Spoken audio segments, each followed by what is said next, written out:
Bonjour peuple congolais, papa, maman, onyokwami pona kozwa visa, agence de voyage Smart Consulting et pour Nabino. Ozana posa obima na ba pays lokola Canada, États-Unis, ba pays nyonso ba État Schengen, Turquie na ba pays lolenge na $500 Smart Consulting et saleli bino assistance et visa. Ba bourse peut être disponible pour na bana nyonso bazana posa okokende kotanga libanda pour na pays ya Tunisie, Chypre et Biélorussie. Ozana posa ya kozwa biso toza esika ya kobunga te okomi na rond-point Willery na avenue Louvungi 165 l'immeuble Kazam na premier niveau. Toza wana ozana posa ya kozwa ba information na nzela ya téléphone. Ozana posa ozwa biso na nzela ya téléphone obengi biso na 081 144 38 91 soit obengi numéro mususu 081 32 62 203. Mzala kitoko et mon anamisou et en plus na dire à Moukié adresse exactement une seule adresse na Smart vous n'aurez jamais dessus. Na Smart Consulting avec $500 on peut voyager partout dans le monde. Merci, Mbote Neblonyo Sosika Boswami, Bosana Kinshasa, Bosa un peu partout. Merci la confiance, Bosa Bosa la plateau de vérité, Mokona Mokolo. Mardi 9 février 2021, République démocratique du Congo, Nengana Mesana Kolo Bango héritage, ya famille Bembate, ya famille Katumbite, ya famille Kabilate, ya famille Tshisekedi, République démocratique du Congo, Mboka Yona Ngai Congo Sosika Zwami Yeba Kopesa, ya Malonga, pona ekolo Sokilobe Tombami, Tokoza Bato Lokumu, Poete. Lelo oyo Congolais to sekaka na kala bato ya lolenge na lolenge mais lelo oyo soko bandi ko sala ba comparaison komona ke Congo to na musala makasi ya kosala nzoka nde soki to tie plus temps na biso na musala to lobi moke Congo ya lelo ko sala na esengo Congo ya lobi ko zamboka esengo pe ya kimia o mutu nyosa ko na posa avanda mbote na bino sosika boswami merci na confiance boza ko sala biso plateau de vérité tasse de café na bino. Remise et reprise d'un niveau à Sénat entre le bureau d'âge et le bureau des missionnaires. Bon, c'est le mardi à l'élo. Est-ce que mon amboka Alexis Tabomba Kozanato a Kozanaté Tokoye Bango tout à l'heure tango remise et reprise on est ko salema. Ba révélation mon ko accablante na dossier Tali Bongo peut-être affaire à Floribert Chebeya, pena Fidel Bazana, deux militaires droits de l'homme ba Koufa depuis juin 2010. Ba révélation de ko salama ba policier moko oyo bango ba assista ki na kati ya likambo wana ba yebi makambo. Nous espérons que justice a refondu la chose dossier pour enfin lumière etiama na kati ya makambo wana pour makambo ela lisaka ba congolais belé pongité non seulement cela ça va militaire de droits de l'homme belé pongité mais ça kola lisa pe bandeko oyo ba kombo na bango tanga na kati ya makambo wana zola lisa bango pongité. Seulement ko bimi au moins 400 militaires ba palangani na base militaire de Kamina bakingo bakena arme pe munitions ngamo nazo meko réfléchir base de Kamina ndenge za kana soki batana ba palangani bakel nzela nini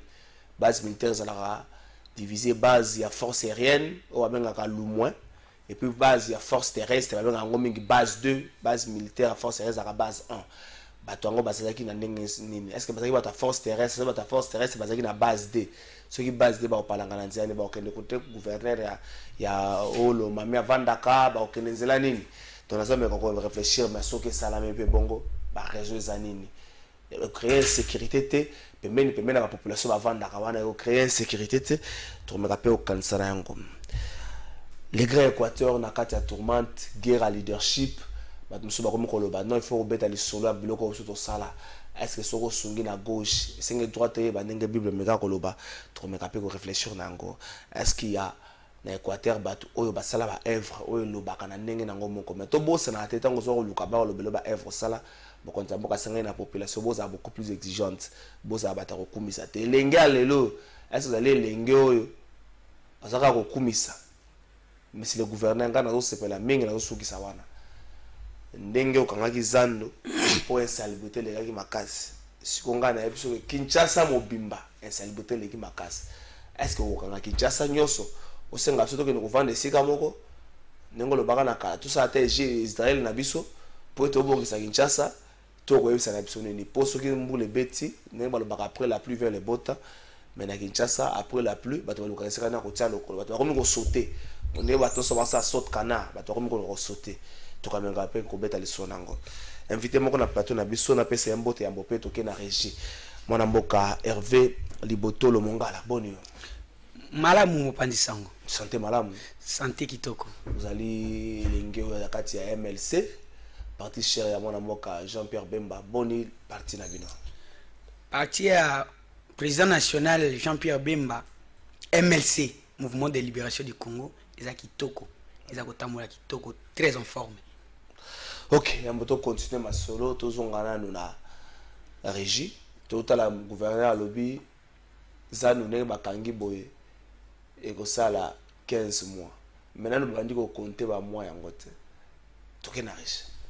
Dans la matinée de dimanche, la nouvelle gagne le coin. Jean-Tini Ngobila va inspecter les travaux d'assainissement du grand marché de Kinshasa. La population environnante va se mobiliser. À son arrivée, l'autorité urbaine a eu droit à un accueil chaleureux. Le chef de l'exécutif provincial va faire le tour du marché pour s'enquérir de l'état d'avancement des travaux d'assainissement qui prennent en compte le dégagement des avenues voisines, notamment les avenues Loa et Kato. Ces travaux d'assainissement constituent la première phase de ce qui doit être fait. Jean-Tini Ngobila a personnellement assisté à l'évacuation des immondices par la Raskin. Au terme de sa visite, il s'est dit satisfait de l'évolution des travaux. À cet effet, il a rappelé les raisons qui ont conduit à la fermeture de ce marché. Banda tozwa hôtel de ville, ça c'est 19 mois. Ngai gouverneur na namona elda ya zando monene. Abara luso e koma ba mesa yango pe likolo ya fulu, ba baza koteka, ba niepe eza pembeni. Est-ce que to gérer mboka yango na modèle ndenge ni? Ngo wana je mukam ya kokanga zando. Et le quand même ndenge de la 1971 to fungola baba lo nyonso yambo ete to fukanga zando to kamati to tongi bazando ma place est disponible tilelo. Le cortège de l'autorité urbaine s'est ensuite déployé vers le marché provisoire Itaga et Kabinda. Jean-Tini Ngobila est allé se rendre compte des activités de commerce des vendeurs du marché d'Izando relocalisé. C'est au marché type K que le premier citoyen de la ville a bouclé sa tournée. Ici, il est venu palper du doigt l'avancement des travaux de construction de ces lieux de négoce. Pour son quinquennat, Jean-Tini Ngobila est déterminé à offrir à sa population des lieux de négoce au standing international. Projet déjà en cours de réalisation. Nous avons moderne, na tipka, nous avons moderne, na matadikibal. Alors, bolingini, il faut moderniser Zando. Batoba Dingabanga, Bisso, nous allons à Fati Béton, avec Kipona Boussa Mboka. Gouverneur ya vu, Nandengene Yamoke, Awosa Makasi, Mboka, Ezala, Nandenge. Merci. La kangelo comme gouverneur le bena batuba lingaba lingate na mituni gouverneur batuba lingaba lingate lingolo banini. Et là comme il a constaté gouverneur a vu la Kinshasa la taka masque difficilement. Est-ce que ça a un problème à respiration ton ngene gouverneur a vu la Kinshasa taka masque difficilement. La service à communication gouverneur web exceptionnel. A un problème nini ataka masque difficilement. Bozo mona na zo kota na kati ya bata zo kena yena masque mpugu na nyao. Est-ce un problème nini? Wana salika ba constat mais ba phrase wana alinga ba balinga te na sali pe constat donc ne sous na régie cela Ebola et bangisi ba tout mo ebele que tous na Covid-19 tous na mo Ebola tous a pe sous na Ebola na ministre ya santé ya gouvernement sortant apesa ki makanisi na ye apesa ki éclairage plutôt na likambo tali likambo dossier ya Ebola donc na régie to ka ministre bongo to zonga to fungola maso na biso ya mukolo na mwana mboka Hervé Libotolo Mongala moko. Dans un communiqué du ministère de la Santé publié ce dimanche 7 février 2021, un nouveau cas de l'épidémie d'Ebola a été identifié dans la localité de Biena, dans les territoires de Butembo, au nord Kivu. Il s'agit d'une épouse d'un survivant de la maladie à virus Ebola qui présentait déjà les symptômes de cette maladie. Après les prélèvements pour les analyses, le résultat était positif. Le 3 février dernier, elle est décédée. À en croire le ministre de la Santé, l'équipe provinciale de la riposte contre cette épidémie est à pied d'œuvre, mais aussi l'Organisation mondiale de la santé, en vue d'enquêter et désinfecter les sites visités par le patient. Rappelons que Butembo était l'un des épicentres de la précédente épidémie d'Ebola dans l'est de la RDC. Il s'est dénoté que la 11e épidémie d'Ebola, la plus meurtrière dans le pays, a été déclarée le 1er août 2018 dans l'Est et a pris fin officiellement en octobre dernier. Au total, il y avait 3481 cas, 2299 décès et 1162 survivants, affirme l'Organisation mondiale de la santé. Merci Alpha Image, merci na Patrick Kitoko, Clovis Odinga, bandeko tout ça na bango na régie pe na plateau na Seambolo ebeti mukola lelo. Ndeko Hervé, oyebi ke mokonza mboka na tribune des Nations Unies akamwa kia na zuyo le roi na bandi na le roi na akamwa ke ndenge nini ba peuple africain mona peuple moko azana nzala, mona peuple moko azanga musala, mona peuple moko kisi azalaka nango te, mona peuple moko boye courage azalaka te, peuple ande koyoka bango journée mobimba fachi beto jabe bemba gombo baimo to mokonza mboka azokamwa ndenge ni peuple bakozala ndenge wana yo za elenge bino boza bato boyembaka na basise ba parti politique boyemba journée mobimba secrétaire général aleka bino boyembi nanya aleka bino boyembi osomona teke mokonza mboka azongisi bino makanisi pourtant bino mobunga bozana makanisi wana. Merci Mopandi Sango. Réflexion ya mokonzi mboka eza de même na biso jeunesse congolaise. Ba acteur politique ya régime ya 18 ans. Ndeko nanga éducation ya moto bandaka na inane na 0 mois malembe ti 18 ans soko moni oboko li mwana komi na 18 ans éducation et baby yebaka ki eza difficile mwana na bonga okozwa bana ya 2099 ti 2020 2021 talaka ndenge tozokola oui bango parce que nous avons été mal éduqués par régime passé. Non, c'est là. Attention, il faut faire très attention dans la mot chargé. Mal éduqué par régime passé. S'il vous plaît, c'est là. Parents nyonso libota nyonso bande ko éduquer mwana. Côté régime passé te bata régime passé ba ko éduquer na katanda ko note. Donc à un certain moment tout la rationnel, mutu moko ta régime passé ko éduquer na katanda ko. Mais na yebisa tango régime passé, azangisi ba parents na biso misala. Papa comme irresponsable. Moyen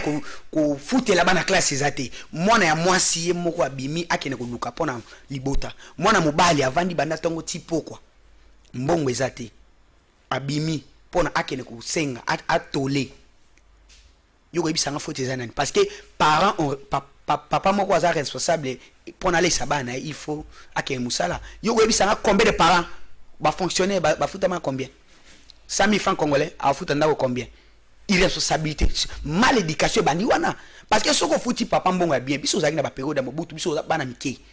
papa na biso chaque fin du mois l'os ezo ngate ba mitu ngulu mikila koya ko sala zela non nalingi kana tali somo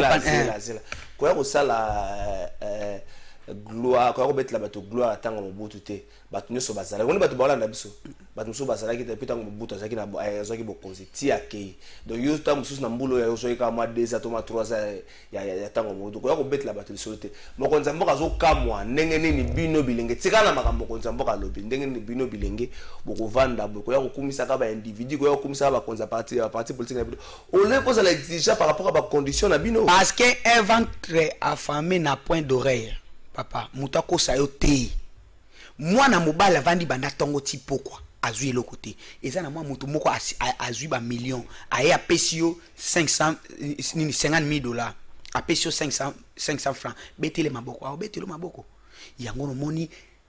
évangile wana mokonzi mboka zo pesa pona a révolutionner biso jeunesse. Eza eloko moko ya ko kamwa te. Aza ko pesa biso évangile. Aza ko prêcher. Biso jeunesse toza la jeunesse akobeta maboko te. To koma jeunesse oyo soki omoni mabe olobi mabe omoni malamu olobi malamu yango wana eza révolution c'est toute une révolution ayebisi biso jeunesse ya kala oyebi keza pasi na bino bilenga mikolo poli kamane sila bomesa mais déjà bino bato bomesa la président tozolia te yo ndimaki ke déboulonnage réussi yo lobeza pasi ondimai kaka ndenge ba insta non c'est là papa président côté pouvoir yé moko institution président de la République contre combien parlement gouvernement assemblée provinciale ba gouvernement provinciaux coups tribunaux ndengo yebi ou constitutionnel nyoso mais abimi ndenge ni au moins mboko yo stand to kozwa volonté et ko simba yango le bandi volonté bandaka na mukila te bandaka na mutu président de la République a commis ko prêcher jeune nyonso o ayebi ke azalaki mutu abadialelo azonga moto to koma to kota na musala ezala esute ke mutu moko aye apesi bino don bino bobetele maboko ya ke ikuna abitala Kongo eza mboka guerre te bakomaka ko s'enrichir na sima na biso jeunesse te azo pesa biso ngana ko féliciter président de la République parce que acte asali ezali évangile ya munene jeune nyonso o azaki muto antivaleur abongwana a comprendre que mokonzi ya mboka na posa ya ba flatteur te parce que flatterie bandaka bongo boss preso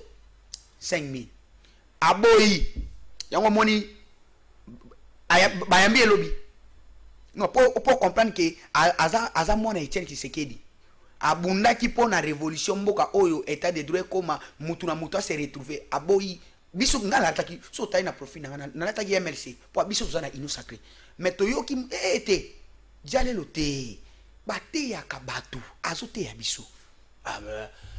eza défi pour na biso jeunesse batato ya ba politicien pe mususu basana moi passe ya batato ya politicien bazoluka ba poste moko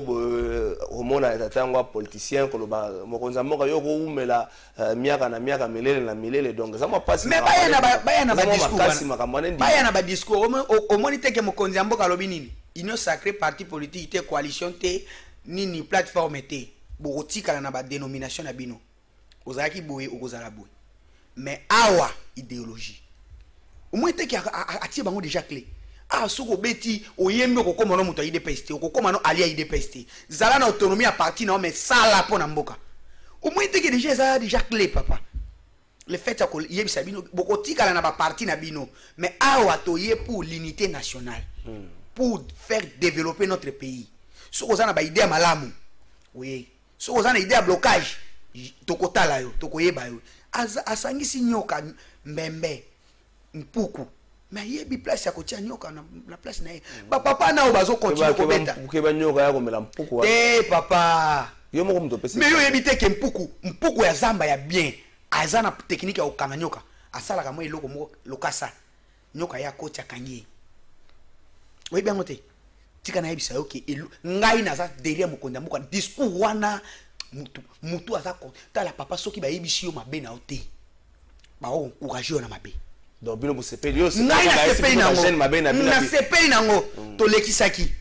parce que 18 ans oyo to mesana ki na 5000 t-shirt liste jalelo video au moins yango mingi fati te biloko na pe fati ko kala te ko sila fati be ekosila ekotika la sikoyo mokonzi mboka prenez-vous en charge. Et vous n'avez proposé bango basa so babeli fachi be basengi tamoka tinga fachi be pesa biso kura fachi be pesa biso mai et koza moi malamu mokonzi mboka tala papa eloko wana ezali ko cracher si biso jeunesse te a réarmer biso faut biso to la de quoi nous sommes capables to la kisa mokili ki to bengana ki régime passé na balabala pas to kenda ki ba marche mais pour le moment eza suna tana te to za siko na pouvoir régime passé kenda ki na ba élection élection c'est que na tête ya pouvoir régime passé kenda na ba élection wana boya ngote bato so bo santé le 30 décembre 2018 plutôt élection constitution le baka bongo te tukendaki mituna yanga élection de couvre-feu Rositi manga kufa na ba pona ba élection Thérèse Kapangala kufa bino bozo ba gaz bino ba journaliste auto yebaki bino to bana ko mona bino ekene quand même na ba élection non mais kasi soko lobi ke mutu moyibi abotoli le téléphone oye oza makasi obetie obotoli téléphone na alo bateki azongisi oza ne makasi ko obotoli téléphone mezani bongo to mérita ko arracher élection wana to ezaka cadeauté so bino boy yo lobi ke ozana bozana union sacrée yo moko lobi union sacrée za famille politique plateforme était ezali nini te ezali nini te siko ezali union sacrée ezali idéologie état d'esprit yo ndenge na yebaka yo mopanisango ozana idée ya kotonga mboka yaka oza makasi na secteur nini la kisa de quoi oza capable mais yo yiba okwesa mbongo na ebale ya Congo na Brazza pona awa odindi mbongo ekoi yo sala ba détournement yo sala ba coulage de recettes yo ye to boite vanda mende ozala ta donner des leçons mais osala na te mbongo zongisa te mbongo biso te pour président de la république azana pouvoir à kokanga te bato bazo comprendre te président de la république azali mokonzi ya mundoki mwana nzambe nyonso mais ezana organe o babenga kango cours et tribunaux ya zaka indépendant ya fonctionnaka sans que bayebisa ye soki aza convaincu que ndeko aza pembe na mokonzi ya mboka na union sacrée azalaki reproché na likambo tsongolo akotuna permission pa mokonzi ya mboka te mokonzi ya mboka akoyebisa ye akokamwa nde kokamwa mokonzi ya mboka tosengi ndeko wana ya preuve omonaki te ke directeur ya cabinet ya mokonzi ya mboka na histoire ya mboka mokonzi ayebisi ye kende soko oza ko se reproché na eloko te mpe akendaki eske oyokaki na nsima alobaki noponga aza te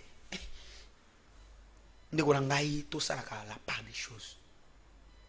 mokonzi ya mboka akodevelope mboka oyo na bakongolais oyo bandimi ke mboka ezala développé yambo tokende na régie gouverneur ya ville ya Kinshasa akangi zando mpe alobi kozwa 15 mois mpo zando wana batonga zando ya sika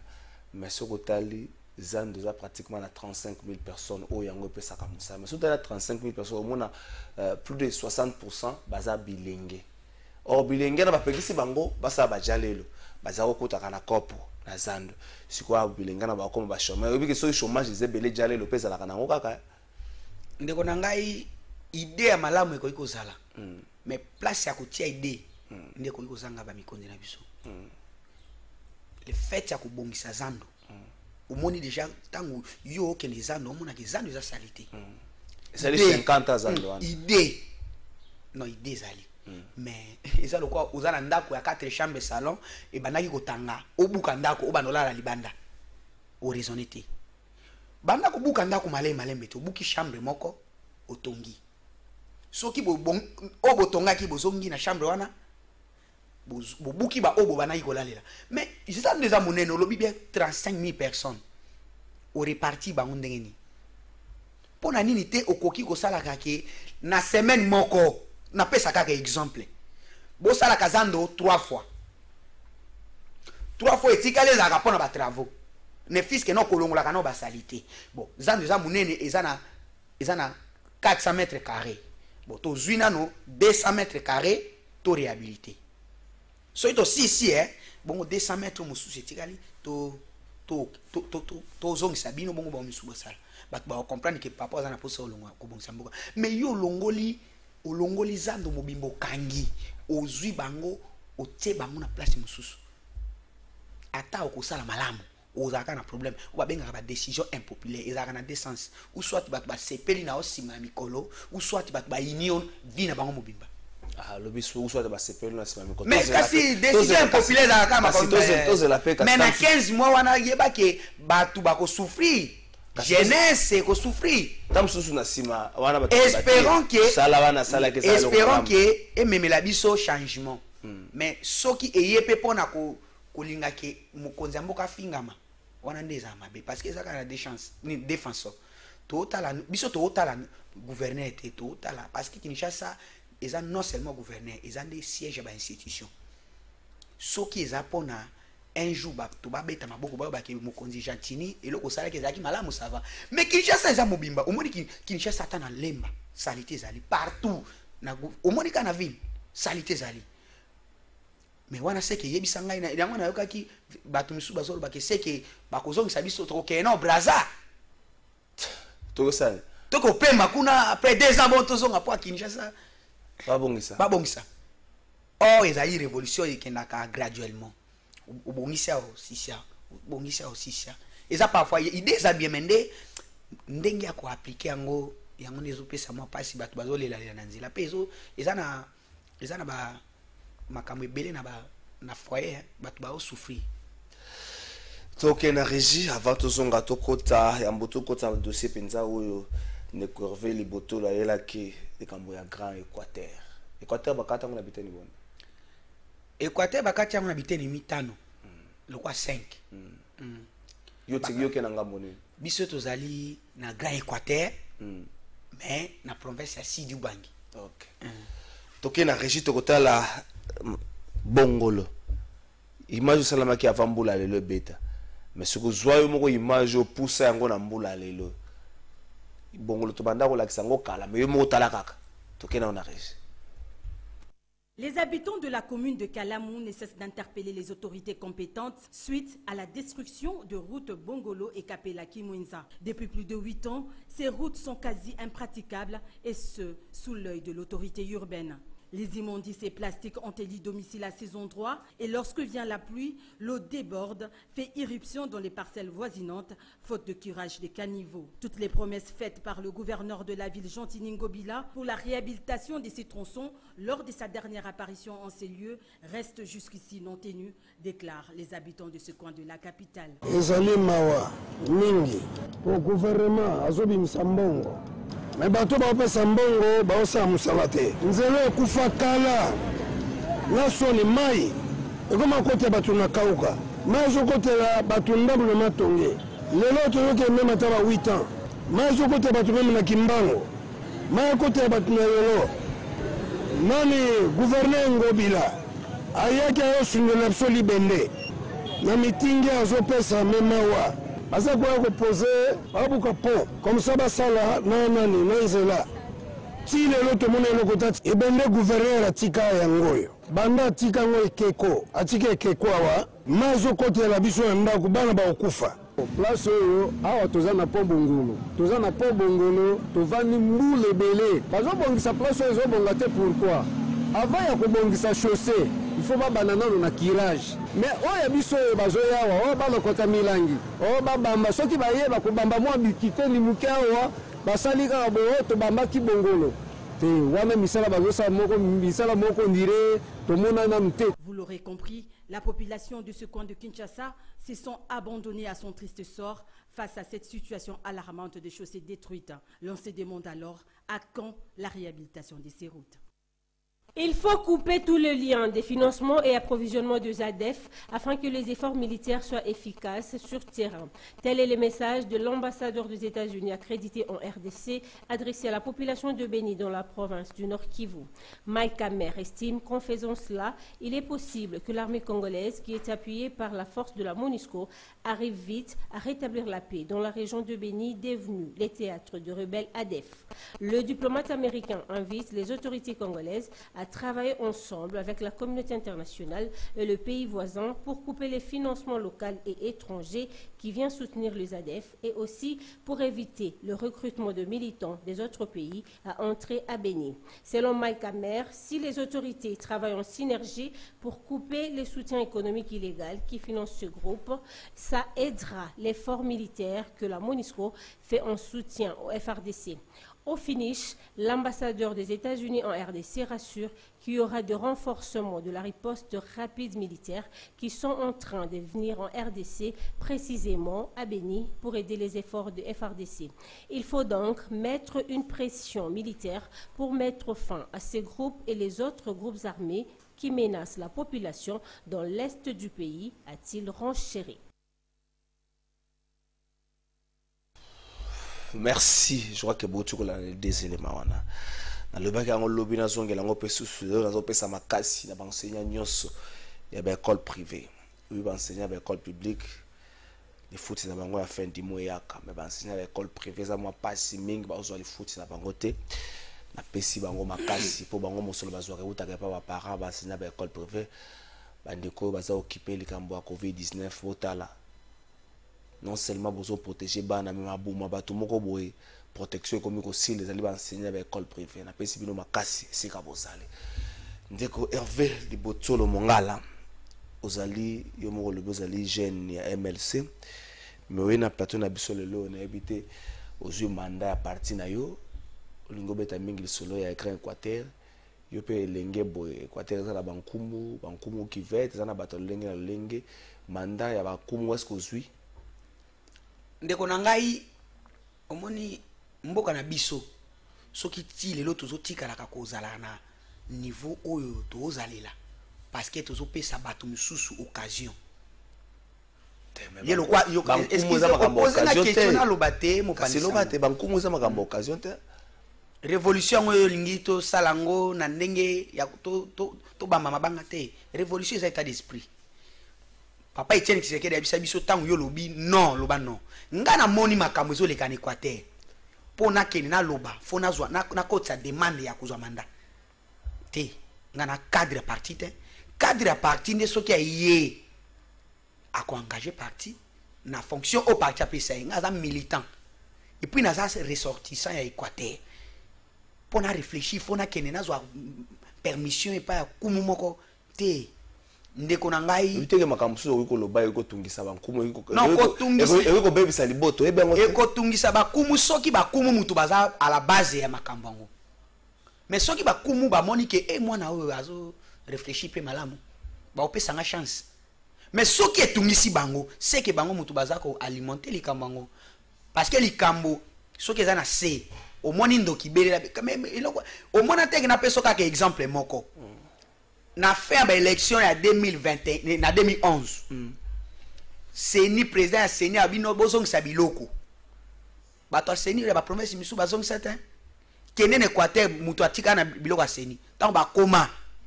mungala po ko yebiso vérité fo akoma nini lettre de demande d'emploi te bazongisa biloko nyonso vedi mutu atelema nde boya bino papa omoni biloko wana ezandi pa nani président mais na promesse monsieur yo moneke ote bunga ki ezala ki awa likamba ko bomba nde yangwana esaka ke kindoke bima na famille likamba ko bomba nde yangwana esala ke boni batonga bazaka na avantage pa atongi avantage ya ko yebisa na CC alobi na CC tibino otika yo yo batonga déjà 2 ans passés yo tambola kana batu bapesa ko mbote nzoka nde bazana information ya kotonga mais siko ngai na yo ki kotonga na lobate po na fona kene kozwa permission pa bafumu te na oyoki batu bazotonga na sena bimisa siko ndeko na ngai mungala pa akanga malobara munoko te bimisa photos à la reconnaissance au monde nde toza boye lelo congolais nyonso za ka reconnaissant en général et pas papa Etienne Tshisekedi et pas Lumumba papa Etienne Tshisekedi vedi et pas nani Simoki Mbangu et consort pona basala musala yango moni biso toza ka pe reconnaissant ba o baza vivant entre autres président Jean-Pierre Bemba Gombo oki batongi papa na mais nazolo balikamba reconnaissance mais yo poser na question mais na yo katana na obi pona ebisa yo nde na ya na ye ko ebisa neki batongi bongo siko oyo ka kotonga benga na telefone ebisa ke te président batongi awate respect bino parfois moni mokonzi ya parti ba contacta kaite ki n'importe quand mais yé parfois voix na ngai ya yoka ezande awa parfois ya yokite ya yebite mais à partir ya koloba na koloba lelo service na ye ba non mais tiano ka likamoni ne ça pas o mwana moko jeune moko mwana te panga mwana te jeune moko a lobby akokipe ko zwa idée ya ko yoka te aza likolo baloba batongi balobi ni papa Jean-Pierre Bemba Gombo soko tietembe na ye uzaka mutema mabe nazo ebisa na bandina na Congo en général au na Congo soki batangi ba leader 5 Jean-Pierre Bemba akoma 4e te aza parmi awele ngoye nani te awele leadership ba wele la kate awele ngoye na nani papa yokate ye aza na dimension nationale mais mutu na mutu avant abima elanga moto ezika ka elanga mobimba te ezika ka place bandi ndi yango mona ka tulubaka ki azana notable ya Grand Équateur mais biso to okola to yebi yango ba papa omoni ba papa ya se ya kotonga tonga wana mais bango mutu balakisa biso ye biso za bana mike ba aloba ke bino tango bozaki bana mike Jean-Pierre Bemba telema tata na mbongo atika bomengo tata parce que ba beta ka bino code 32 balobaka ke bakolona elanga café awa mais ye lokola zaka na mbongo zaka na makambo so aboya na histoire a monde yo za kutu makasi na makambo ba investigation na histoire a monde ko mona te mutu aza na mbongo akeno sala vie à risque ya rébellion pe rébellion ngo ezaki rébellion mingi rébellion to yebaki ezaki bato ya a sali rébellion a piller a qui ateki ba milice mais a sala rébellion jusqu'à ce que memela biso o nde tozalelo a libérer biso azwa ba risque ebele rebelle ba flair papa oyebi te ke Mobutu avandeli biso bazairwa 32 ans biso nyonso tosepelaki na ezaleli wana te papa etie na telemeli na voie pacifique musée aye ayaki na voie bato nyonso babeteyaki musée maboko entre guillemets bamonaki ke musée ayaki kolibere ntango amoni batali ndenge azogere ye moko tata ye moko mwana ye moko molimo mosantu nde modèle ya komaltraité boye ye ayaki nde na vengeance bon Jean-Pierre Bemba abi bongo te Kongo oyo toza su na niveau wana te tondimaki yo ozwa pouvoir obenga na Mobutu pona omemela biso ba élection omemela biso démocratie mais yo ye o installer lisusu eloko biso to reprochaki kondo Mobutu que son âme repose en paix nde atelemaki excusez moi kasi yo katena mais nazo ke no reconnaissance po yo tuninga reconnaissance ezaka molai papa moi mobali wana telemi abunda pe yoka sango po mona jusqu'à ce que Jean-Pierre Bemba a risqué lisala yoka kango na sango lisala endima Bemba a sauvé ba millions de Congolais de vies ba vie ya bato belé ezaki sauvé et puis que soyo bandi masolo wena nengo solo bela to kosisa te to koza non mais papa c'est coquille bo kolobelo côté yoka kolobelo côté eza lokwa na lobelo côté mais nazo ebiso po na yo pesa o batongeli tam suli kamba batongeli ko ya koloba te Paul ozo betaka liso mais soki likambo na batongeli likambo batongeli na yebe koloba te mais ozo yeba déjà place kotonge uti tangu yo lingyo matana nzete mobimbi ya nzete biso to benga na lingala mobimbi ya nzete nzete akozaka yeti Jean-Pierre Bemba likolo mais soko lingo mata na kombo ya Jean-Pierre Bemba okokota na mobimbi omati mais soki olingo mata na étape aussi étape pa omata oyebite ke okoki pe ko mata komi likolo mais soki étape ya nebukani oyebi ndenga okwea yango moni bato misusu bazobima na se na sima yepo babenga leader na Équateur fois loba fois ça lokola ça lokola boudé non mais biso to ça leadership pango pezali ya eloko mutasali ya rosa na leader na ancrage national na Équateur ta mususu ata stilo ya pamba pesa na bana te ezana mama kama papa yo kana ebisa yo omoni biso ba équatorien tozala ba parisite biso ba congolais en général congolais za parisite yango na makambo ngo oyebisi biso likambo ya kokabela omoni soki ukabeli mutu bayeba kango te na gauche soki mutu akomi koyeba na gauche comme chantage okabi au filmer okabi au lakisi otie kutu site na internet papa o sambusi biso est-ce que yo koza esengo papa yo zala osala kabana no mwasi no bayebi ke osala kabongo collègue na musala aye na lopango yebi siko omoni biloko na tinda ke komi ozana lokumu yo nalingi kana numéro soki bana baliaki te bana bakoloba ke oh papa yo sala kate mais politique na ya kokaba o filmer yo mona déjà na biso o mona déjà eloko Jean-Pierre Bemba sala a filma non pona ye biso pour comprendre nango Jean-Pierre Bemba mission eza yango te mission na ezali lelo congolais aza libre non mais c'est la pas yo lobi makamba kokaba na totika na kokaba na tunaki na bandeko moko na tunaki na mosali na nzambe moko po nini soki bokabi bo filmaka bolekisi na télévision ayebisinga boye toza na pasi mingi na mboko bandeko bele ba na pasi ngaso na zimwa 100 francs na kabela bato na filmer na ngwa télévision pona pousser pe na bandeko mususu wa kanisa sana 100 francs ngeli kwa kosala ye pa kende ko kabela bato nana ezali kanisa mabete wana Yesu Kristo kutu na mabonza avandi aotala ekolo mabonza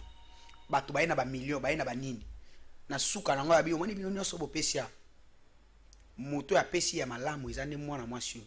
pona azana bomengo na nyonso apesi yango moni biso grec te tozaka reconnaissant Jean-Pierre Bemba a prendre ba risque ebele amsusu kokaba te kokaba yo kasi na ebisa yo parfois au lobaki ke ko sala allusion entre Jean-Pierre Bemba na Jeannot Bemba te. Jean-Pierre Bemba na fond propre na ye. Excusez ngai soki mo kondi place ozali nga na koloba. Et so engagé nga. Pe eza vérifiable. Aérodrome ya Zongo. On komi koloba o pesi o lobi. Te nga na oloba eza nga te. Au moins batunde ba témoigner. Au moins ko kaba malamu ezaka nde yo kabelinga loko alelo benga na plateau na nga na o témoigner. Oyoki ko makamoni ozoloba omoni na zoloba mais ngai soki na lobby eza ngai ezo engagé Jean-Pierre Bemba te mais ngai soko kei na Zongo okokuta aérodrome ti lelo ezali okei na Bondo na Bazuele aérodrome oye na Atene de Lemba na Atene de Gemena Bemba réhabilitango na 2006 est-ce que yoka filma tia na profil atia na WhatsApp te okei na Badolite à réhabiliter la régie des eaux, à réhabiliter société à électricité. Snell. Snell. Yo ka Bemba bimi à lobby. Pour ayebi ke eloko ya kabi ezali œuvre sociale. Na mbongo na ngana motoki na nga. Sokolo ko ne sabino passe. Eh papa, omoni kotiola kabiso. Moni ba ndeko miso. Eloko zano ndeko ya fe eloko bino bo sala passe ke ndeko moko soka kabi. Non mais ngana eni zela tam so bandeko mi baleto mi sat na kan Équateur so ba kalimba filmer ba bilonga bandeko ba lakisi na ba télévision yango sala bino passe ke bomona ke bandeko na bino mususu ba lakisa bonga na télévision. Likambo ya bongai. Pasi likambo ya bongai. Yo obimi lobby. Obani na bongai. E bongo baoba. Atikala kozala bongai te. Yo mona na chopo bayambi Bemba abingai ne bayambinga yo na pesa kaka à titre d'exemple Union sacrée yango eresi yo ki président Fachi alobi ke yemuta resi apesi lokumu ne pa ba congolais mais biso ba congolais to a reconnaître to bi ke merci mokonzi ya mboka na idée opesaki yo ki partout yebisa ngai alobi ke tanga loba nzambe aponi ngai na kamba Congo ebonga ba congolais babonga ezaka parfois batu bamona ngo ezala kwa publicité mais apesa biso leçon Bemba lobate mais yo ye pona nini koloba ozotiola biso ba équatorien non koloba etungisa ko etungisa parce que to yebi ke na pesa exemple biso ba équatorien to vivaka na mbongo ya donté na mbongo ya kadoté na au moins moi na 18 ans Équateur so ke okuta ya na mwasi na bana ndako na tongi atana ba nyoso azaka responsable akata kabilanga aliaka na mbongo mitoki naye Jean-Pierre Bemba lakisa biso bongo pe lelo Équateur bo bimba yo mona déjà na pesa exemple non papa problème banzela ba papa problème banzela yo ka déjà Jean-Pierre Bemba na commission na ye o ya salaki yango na 2006 et boti ba fait na 2008 o réhabilita route ya akula Zongo abima na nzela lobaki grâce à moi non tozaka omoni ende konanga Congo pour le moment toza suna ba niveau na te nzela soki nzela ya kobonga Gemena akula Zongo eza fond propre ya mutu te ezali projet à 100 jours polo yo mutu aborder makamba banzela non moi passi ezali président Fachi ça moi passe na Équateur président Fachi asengi koto ba pendibi ko bongisa nzela nana ko senga est-ce que na pesa exemple soki ndeko moko asengi ba bongisa nzela nana ko senga mais ndeko ba sebele ba senga ka l'État travaillera sur base ya programme tenga na uko ya l'État azaki na makanisi tenga cadre ONG tenga na uko ya l'État ko ya lokola yo ONG zela naza congolais eza ya lokola yo ONG to ndima mais individu yo le landenge ndeko mongala Hervé zela tango l'État zo kanisa asala budget na ye akanisa sa ba action d'urgence na ye nga na ye na sengité bo monde nzela ya eza mo problème bo to bongisa nzela l'État travaille kana service mon président de la institution, président de la République, gouvernement, service. Ayebi, président Fachi Ayebi Congo koleka yonanga parce que tout le temps, aza informé, Gemena, problème eza nzela. Chouapa, nzela. Maniema, nzela. Mai, nini. yango aza ko résoudre yango graduellement. Mais na projet à 100 jours pour na to kotaka na makambo banzelo lobi. Projet à 100 jours. Au mona kité mopandisango sunga ba téléspectateur balanda yo. Au mona kité ke rubrique ya ko bongisa nzela ya ko tia makadame akula game na zongo et comment déjà différence au mona problème na biso président Fachi azala musala munene. Faut éduquer classe politique na biso. Il a commis na programme na yo sali récupération. Il y a problème na différence na ezali il azo mokonzambo ka président Fachi azo respecter mibeko. Oh il a commis à ko respecter. So mutum so ki dossier là ki mutum moko dossier ko la ndenge nini chauffeur yango ba yeko bongisa nzela alo bate ndeko na dossier ko la ndenge nini to tiano to za na bato dossier ko la ndenge nini na kati ya agenda ya mokonzi ayebi ke na lobaka nzela ekozala boy mutu oya ko rappeler ezali ministre tutelle sikoyo démarche moko te ote ya boy oui ba démarche officieuse koki kozala mais na yebisi yo ezali programme ekomami soki mokonzi ndeko Hervé yo mais yo ka ezape yo kana yebisa yo soki sawana soki président Fachi alingi koyoka kolela ya moto akobanda na province na ye parce que otuninge loko ya bien Grand Équateur mais na kati ya Grand Équateur bakabola ki yango na biteni boni mitano mais nzela pe koyi kozala pe na likamo ya nzela pe kozala na Mongala likamo nzela pe kozala na Chwapa likamo nzela pe koyi kozala na Mbandaka likamo nzela pe eza na Gemena soki likamo nzela eza na Gemena président Fachi a respecté yango eza volonté politique eza likamo ya volonté politique na estime ya peuple ya kwewana ozomona aza ko respecter peuple ya Bangala ya Grand Équateur azo respecter peuple congolais yango moni lelo ba eveki na opeso information yango moni président Fachi na programme ya 100 jours a honorer biso ba ressortissant ya Sidu Bangila to tikala biloko atenga na vraiment contre mutaya ongai boye biso bongai ne ya moni biso to boye bongai na contre donc yo penzo longwe na ndako na yo oye inde yo vanda je crois na lemba oye inde ti awa likambo ka yo tsali o passe olo batongi président na yo ezaka mutu moko asaki démarche to batu moko na bon mutu moko te bandeko moko basaki démarche ke babongisa banzela to ke babongisa soki ba école ke babongisa nini lokola kaka balobaki ya ko sali o passe mopanisango bongo démarche ya ko banda olobate bongo démarche ya ko sukisa ndo lobi ndenge nga yene mission alelo teme okoloba ko banda te poso ke simbité vous tenter chance c'est que ça muta ko tenter chance c'est que oyaki na démarche na cadre ONG to yebi ndenge ba ONG na biso fonctionnaka ba ONG na biso fonctionnaka e bimisi image ya Congo ya nzala e bimisi ko mani côté na kwena nga bande ko bazo souffrir bongo soki moye ezali bo sunga biso na mbongo to kene ko aider bango ba pesi yo 100 000 yo kati okepo pesi bango kani photo oron osali rapport na batu ba finansaki mais yango no moni biso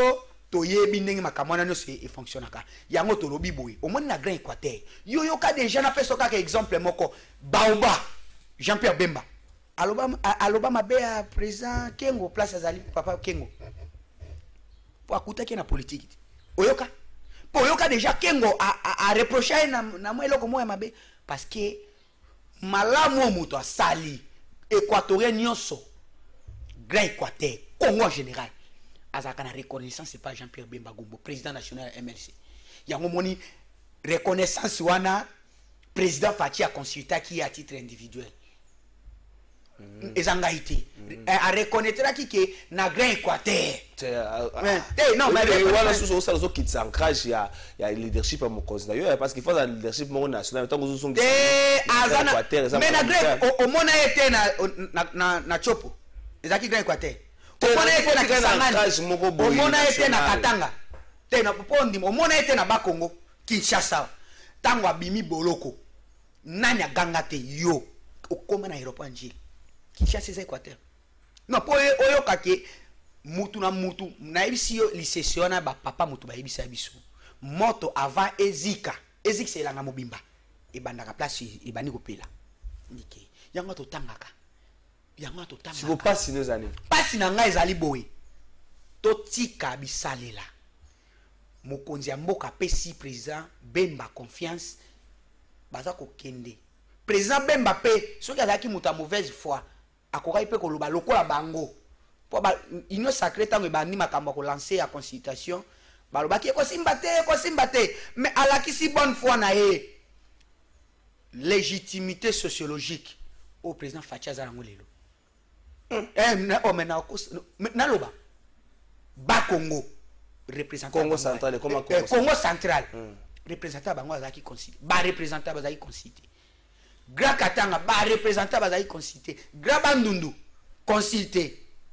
Grand Est Kivu et consort consulté na Grand Équateur yo wana Bemba Gombo muta fungolaka ayaka na moya ayaka na butute omona ya bayimoto oyo kaka bayimoto tala station ke ina badolite bana bado ba pesa ye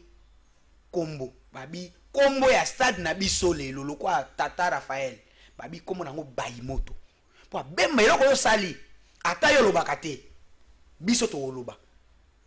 mais quelle est la histoire ya vie ya Bemba yango na moni ba pesa ye ko nini wana siko na Grand Équateur batongo basali bino passe yo bokomi ko loba boya ba ko sala passe ya nini no solo solo bane sala ba moni teke ngai ne mwana yo beninga mwana yo ko mwana eza ba tata moko ya bambi non ambi eza oye ba kambi te papa oui non bato ba pokole le est-ce que ça ko finga non te la pesca exemple eza na cadre ba ko finga soki mutambi ambi to pesa non ndeko yove ozaye ko loba malamu to pesa ndakisa malamu na bandeko ba otala biso bana basali le ba eza na batata o moni teke différence eza makasi o moni batata wana bayaki babengi na pesa exemple babengi mwana mwasi wana babosani ke institution Assemblée nationale na institution Sénat bango nyonso babenga bango ba honorable mais tozaka na honorable député national na honorable sénateur babenga bazoloba mwana na place wana ezalaki professeur nani etikali professeur na mwana mwasi wana omoni teke ba papa wana nde bazana respecter ya mboka jalelo ba peso sa onkei olobi obosani même eloko batindaki oloba mwana mwasi wana te azali député national Ani Mumbunza eli ya MLC ya territoire Abujala ya omoni toza na différence ya élection ya 4 personnes ba voter on a 4 personnes to yebi mais différence c'est OK quoi affronter pour aux plus de 20 000 voix peuple et topé ça moi na confiance yango lo moni to encourage non eloko pas ndeko revesela babenga mwana mwasi wana to komo koma na suka est-ce que na kati ya libota nyonso ba problème ezangaka te bino so na kati ya Grand Équateur bankumu pe na kati ya Grand Équateur bazali soki mwa ko swana ezali esengeli na bino te neti bino boye bosepeli te tamsusu na makaloba ndeko moko alobaki na maloba bandeko moko balobaki na kotonga ya bandeko moko boye est-ce que esengeli te boluka bankumu bavandisa bino nyonso esika moko basangisa bino bosola pe bobongisa na balobaka na lopoto lelo ça c'est là ba famille et non on a télévision bo okende opanzaka bandeko na yo na kopanza eza pasiti bongo omoni te ke bango mutu babandi réseaux sociaux eza voie ya communication ya information te tangi bazokoma parfois président Bemba ye ba makamwa te nga na kwena ba donné wana bakomi boye balobi boye grâce ya bongai emba wana fabrica za likambo bongai siko ngana lobate fona nakinofu yango omoni président Bemba occasion na ngape ya koyebisa ye yangwana ke yo lobaka te mais biso to ndimi jeunesse ya Congo jeunesse ya Grand Équateur to bando loba olobi to yeto lobi olobi to yeto lobi bokosuka nango wapi tokosuka nango wapi te yo kana yebisa yo kopadisango ndeko nanga ya tuni ngai kasi là tozokoma na suko yebike na kati ya Grand Équateur ba urgence eza ebele na kati ya Grand Équateur ba urgence ya kotombola mboka wana ya kotombola Grand Équateur ya kopesa sourire na Grand Équateur ya kofungola yango ya comme ça ngo accessible ya ke production nango kuna mbise makune simba Congo mobimba batune so bali yango mais soki bozo suka na ko lobaka oya lobby X ou lobby Y bo sala eloko moko te boyebi yango te mais laki o moni te ke volonté ya Grand Équateur eza manifester po atoke kaka na volonté ya Grand Équateur souci ya kotombwa na ya Grand Équateur eza manifester président Jean-Pierre Bemba ndimi abi iyo na répondre na appel na mokonzi ya mboka. Bino ba kotika na kati kosala mosala, botsana. Kosala mosala eutaka na koswana te. Yango toza ko recadrer moi bizaleli ya mabe. Volonté la kisami. Président Jean-Pierre Bemba telemi abi nazo tia président Félix Sekedi maboko. Yango moni président Félix Sekedi alobi tozana union sacrée. Na union sacrée wana okuta ba acteur politique représentatif na ba député o bazaki consulter na cadre ya kokis. Na kanisa ko poser na question que bazaki consulter ndenge ni otala niveau ya grandeur ya moto. Bino bozo swa na moto. Est-ce que likambo ezate na Katanga? Bozo na moto. Na pesika exemple. Likambo ezate na Katanga. Likambo ezate na Kasai. Bongo yo zo pekisa ngana loba soki likambo ezate na Grand Équateur. Likambo ya kokoma na te mais akoyebisa moto te wana papa. Wana yaya. Est-ce que na abimabe? Est-ce que na fingi moto? Wana loba ke wana yaya moto zo loba na CC. Tika koloba parce que soki tobi to landela yo, to landela vie na yo. Yo pour landela vie à Jean-Pierre Bemba. Il y a pas match. Yo na yebisa na bakaka le. Obi ko bandaki bien. Na bandaki bien bon na suki mabe. Bandaki bien. Na bita kasi po tuli na jalelo. Via oyo via oyo jalelo. Kasi na yebisa yo via oyo te. Mutu nyoso za kana vie. Yango zo mona respect zali. Lelo oyo ki peuple congolais président Lingia PC valeur, appelle ça peuple congolais valeur. Pour ça a souffrir mingi. Na lingi suna bakisa mukena ebi to ngoka tanga po ayoza muini abana Équateur. Te yo non